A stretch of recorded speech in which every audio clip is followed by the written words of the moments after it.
Palestinian health officials say the death toll from Israel's war in Gaza has now reached 50,000 people. This is a staggering number in Gaza. It amounts to roughly 2.5% of the territory's 2 million people, and those numbers appear likely only to go higher. Israel resumed the war last week with a surprise wave of strikes that abruptly ended a 2-month ceasefire. The Palestinians say hundreds of people have died in the past week alone.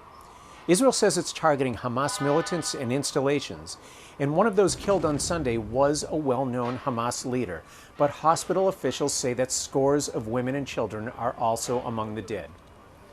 Israel, for the time being, shows no signs of slowing down. In addition to the airstrikes, it's pressing ahead with ground incursions across Gaza.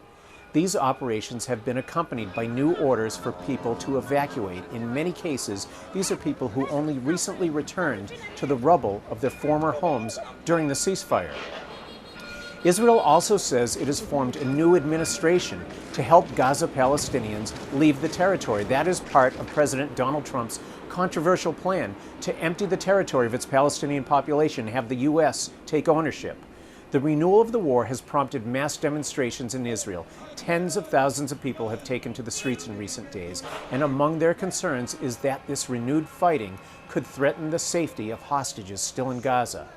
The Israeli government says that military pressure is needed to bring home the hostages, but the protesters, along with many of the hostage families, want the ceasefire restored. They say that time is running out for a negotiated solution to bring home the roughly 24 living hostages still in Gaza.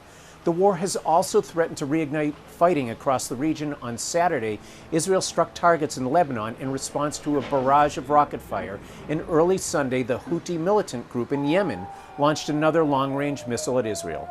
Israel has intercepted a series of missiles, but these daily attacks have set off air raid sirens and added to a very tense atmosphere across the country.